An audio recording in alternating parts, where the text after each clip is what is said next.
Hi అండి. నేనిప్పుడు పంట పొలాల మధ్యలో ఉన్నాను. ఎనక వరి చేలయితే కనిపిస్తున్నాయి మీకు మంచిగా. ఈ వరి చేలు పండించేది రైతు మనకు తెలిసిందే. రైతే పండిస్తే మనందరం తింటున్నాం. ప్రశాంతంగా బతకగలుగుతున్నాం. ఏమైనా పండియకపోతే మనకి 4 మెతులు నోట్లోకి పోవు. మనం పెట్టుకునే బిజినెస్‌లు కావచ్చు, ఫ్యాక్టరీలు ఇయన్నీ మనకైతే అన్నం పెడతాయి గదా! ఈ నుంచే రావాల్సి ఉంటుంది మనకు అన్నమైతే. మరి ఇలాంటి రైతే ఆత్మహత్యలు చూస్తున్నాం, ఉరుకుంబాలు ఎక్కడం చూస్తున్నాం మనమైతే. ఇక్కడ నేను ఒకటైతే చదివాను. చిన్నది చదివాను ఒక కొటేషన్ అయితే. అది చూసిన తర్వాత నాకనిపించింది ఒకసారి షేర్ చేసుకోవాలనిపించింది. ఎందుకంటే ఒక మందు తయారు చేసి మందు అమ్మేవాడు అంటే లిక్కరు. వాడు కోటీశ్వరుడు అవుతున్నాడు, మంచిగా సంపాదిస్తున్నాడు బాగానే ఉంది. అలానే ఒక సిగరెట్ కంపెనీ సిగరెట్ ఉంది దాన్ని చేసుకొని అంతా బాగానే సంపాదించుకుంటున్నాడు. వాడు బాగానే ఉంటున్నాడు. ఇక్కడ నుంచి ఈ రైతు ఎవడైతే ఈ 140,00,00,000 మందికి కనీసం రైతులను పక్కన పెట్టేస్తే మిగతా వాళ్ళు ఎవరైతే ఉన్నారో వాళ్ళందరికీ అన్నం పెట్టేది రైతు. రైతే రాజు అని అందరం చెప్తాం గానీ, రైతు రాజు ఎప్పుడు కాలేదు. ఆయన ఎప్పుడు పేదరికంలో ఉంటున్నాడు, పూర్‌లోనే ఉంటున్నాడు. ఎందుకంటే గవర్నమెంట్ గూడా ఏదో భిక్షం ఏసినట్టు ఏస్తుంది తప్ప వాళ్ళకైతే పూర్తిగా న్యాయం అయితే ఎప్పుడు చేయట్లేదు. అది గూడా విమర్శలొచ్చినాయి. ఎందుకంటే బిజినెస్ మ్యాన్‌లకి అలానే పెద్ద పెద్ద కార్పొరేట్ సంస్థలకే రాయితీలిస్తారు గానీ, రైతులకి పెద్దగా రాయితీలు ఇవ్వరనేది చెప్తున్నారు. ఒక రైతు ఇప్పుడు ఈ పంట పండించాడంటే ఇది పండేదాకా గ్యారంటీ ఉండదు. ఏ తెగులు రావచ్చు, ఏ వర్షాలు రావచ్చు, ఏ తుఫాన్‌లొస్తే మొత్తం పాడైపోతుంది.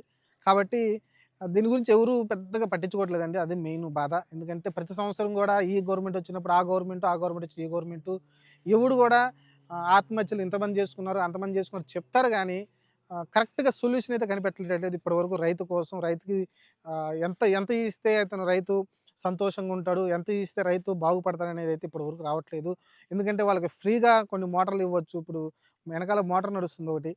ఫ్రీగా బోర్‌లేసి ఇవ్వచ్చు. అంతకుముందు కొన్నాళ్ళేసారు గానీ మధ్యలో వదిలేశారు. ఫ్రీగా బోర్‌లేసి ఇవ్వచ్చు. ఫ్రీగా సోలార్ పెట్టి ఇవ్వచ్చు.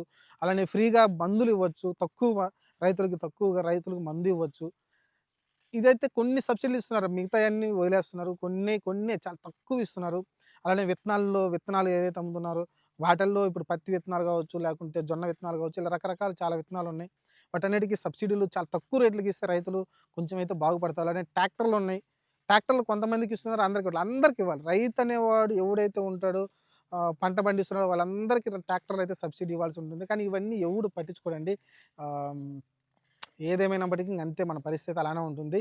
చూడాలి ప్రస్తుతానికైతే రైతు బాగుపడాలంటే ఇంకా ఇదే.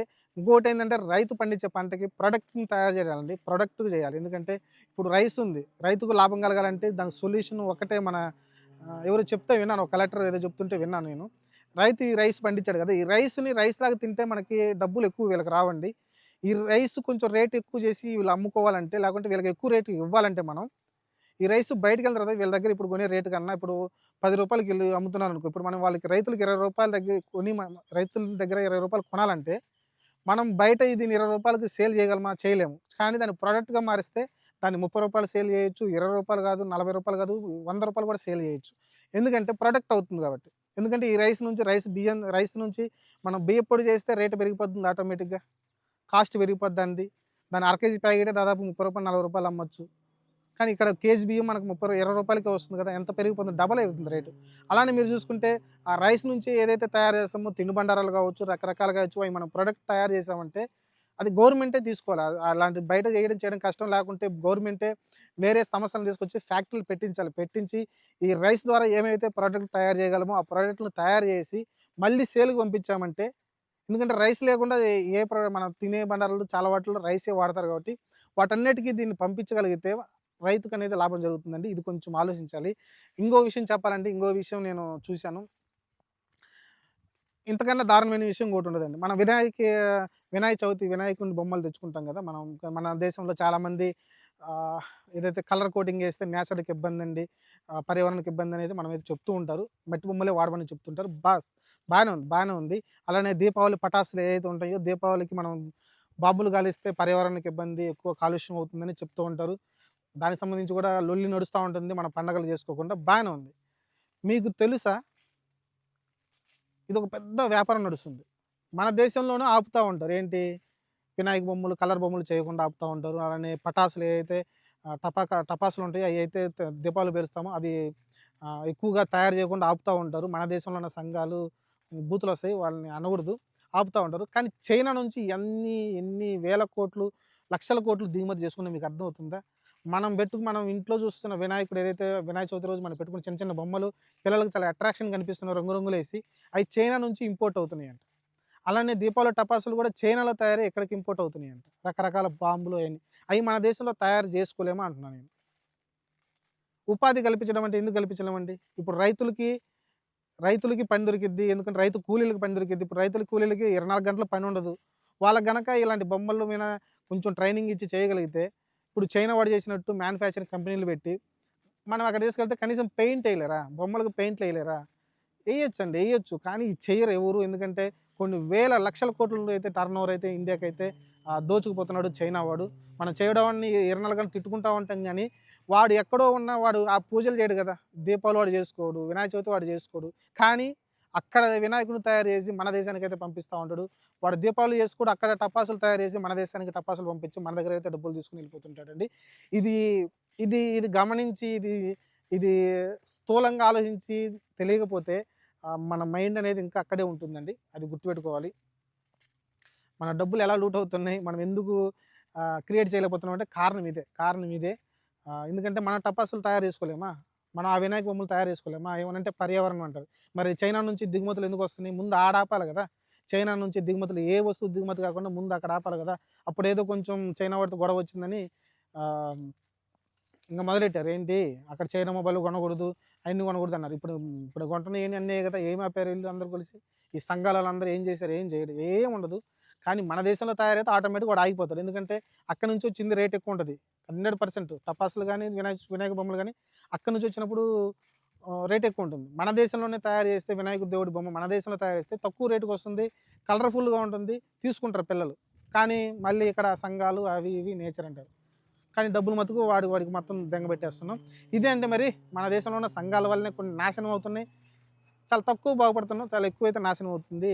దీని గురించి రైతుల గురించి మెయిన్ ముఖ్యంగా మనం వీడియో స్టార్ట్ చేసింది రైతుల దగ్గర నుంచి చైనా దాకా పోయాము. సరే ఏదేమైనప్పటికీ అన్నీ కూడా పేదలకు ఉపయోగపడేదే. ఎందుకంటే హ్మ్, మన దేశాన్ని మనమే నాశనం చేసుకోకుండా ఉంటే చాలు. అది మెయిన్ నా ఉద్దేశం అండి. ఎందుకంటే ఈ రైతులకి మెయిన్ వాళ్ళకి ఎంత చేసినా తక్కువే అండి. వాళ్ళకి ఎంత చేసినా తక్కువే. మనం కరోనా టైంలో చూసాం గదా! దేశం మొత్తం ఆహ్, దేశం మొత్తం లాక్‌డౌన్ పెట్టినా రైతులను వదిలేశారు. ఎందుకంటే వాళ్ళు పండించకపోతే మనకి 4 మెతుకులు నోట్లోకి పోవు కాబట్టి అది గుర్తుపెట్టుకోవాలి మనం. చూడాలి వాళ్ళకి ఎంత రాయితీలు ఇస్తే అంత మంచిదండి. బోర్‌లేస్తారా? మందులు తక్కువకిస్తారా? నారు తక్కువకిస్తారా? లేకుంటే వాటి మీద మందులు తక్కువిస్తారా? ఏయి తక్కువిస్తే అంత తక్కువిచ్చి వాళ్ళనైతే ఆదుకుంటే వాళ్ళకి లాస్ అనేది తగ్గుతుంది. లాస్ ఎక్కువొచ్చే కొద్దీ వాళ్ళు ఆత్మహత్యలు చేసుకొని ఏం చేస్తారండి, ఇప్పుడు ఒక ఎకరం మీదేశారంటే పూర్తిగా ఒక తుఫానొచ్చి మొత్తం పోయిందంటే దాన్ని గవర్నమెంట్ ఆదుకోవాలొచ్చి. ఎకరం పొలం పోయిందంటే ఎకరానికి 100% ఇచ్చేయాలి డబ్బులు. వాళ్ళు రూ. 1,00,000 పెడితే రూ. 1,00,000 ఇచ్చేటట్టుగా ఉండాలి. చూడాలి. మనం ఎందుకంటే మొన్న శ్రీతేజ హాస్పిటల్‌లో ఉండండి ఇప్పుడు లక్షలు లక్షలు ఖర్చు పెడుతున్నారు. గవర్నమెంట్ గూడా వచ్చింది. ఒక రైతు ఆత్మహత్య చేసుకుంటే దీని గురించి ఒక రోజు, 2 రోజులు రాస్తారు తప్ప దాని గురించి పెద్దగా పట్టించుకోరు. సరే ఏదైనప్పటికీ మన దరిద్రం అంతే. చిన్న చిన్న ఇష్యూలు మొన్నటిదాకా మెలీసానా? మోనాలిసానా? మోనాలిసా అనుకుంటా. మోనాలిసా కుంభమేళా అంతా బాగా జరుగుతుంటే మోనాలిసా సినిమాని ఎంటబడి ఆహ్, దానికన్నా ఇది ఇంపార్టెంట్ పోయి న్యూస్ ఛానెల్స్ అన్నీ దీని మీదనే ఎగబడ్డం చూసాం మనమైతే. ఇది డైవర్ట్ అయితే అవుతా ఉంటుంది. అంతే మనం ఏం చేయలేం. మన దరిద్రం. ఆ అమ్మాయి ఏదో అమ్ముకోవడానికొచ్చింది. ఆ అమ్మాయి ప్రశాంతంగా తిరగలేకపోయింది ఆ కుంభమేళలో. ఆ అమ్మాయి ఎందుకు ఆ అమ్మాయి తయారు చేసుకున్న తాళ్ళు అమ్ముకోవడానికొస్తే వీళ్ళందరూ గోల గోల చేసి ఆ అమ్మాయి పని కూడా చెడగొట్టారు. ఆ అమ్మాయి కడుపు కొట్టినట్టు ఈళ్ళందరూ పోయి. సరే ఇలా జరుగుతా ఉంటుంది. మనం డైవర్ట్ అవుతాం ఒకదాని నుంచి. సరే రైతుల గురించి అయితే కొంచెం ధ్యాస పెడదాం. ఎక్కువ దాని గురించి వీడియోలు కూడా చేసుకుందాం మనమైతే. మీ సపోర్ట్ ఉండాలండి. మీ సపోర్టు రైతుల గురించి నేను రెగ్యులర్‌గా అయితే వీడియోలు పెడుతూ ఉంటాను. మీ సపోర్ట్ అయితే నాకైతే ఉండాలి కోరుకుంటున్నా. అలానే సబ్స్క్రైబ్ చేసుకోండి నా ఛానల్‌ని. నా వీడియో నచ్చినట్టయితే. Thank you.